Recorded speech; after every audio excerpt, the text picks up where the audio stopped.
हम ना कहता मामा, हम ना कहता आई देखा हम अरे अरे अरे अगले जन्म का इच्छा रह जाना। एक जोरदार ताली लगे भैया। 1 घंटा का कार्यक्रम बा, रात भर का कार्यक्रम नहीं के 1-1 घंटा के बाद बा सब अपने अपने घरे चल जाई।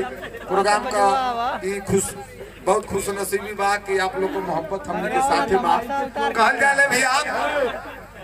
हाँ मामा हाँ ना उल्टा लगा कहा जा हेलो कहा जाता है कि नीम का पेड़ किसी चंदन से कम नहीं, नीम का पेड़ किसी चंदन से कम नहीं, और मेरा मऊ जिला किसी लंदन से कम नहीं, किसी लंदन से कम नहीं। डांस करेंगे आप करेंगे डांस? अच्छा अच्छा ठीक है। इनके लिए एक बहुत बढ़िया गाना लगे। क्या नाम आपका है?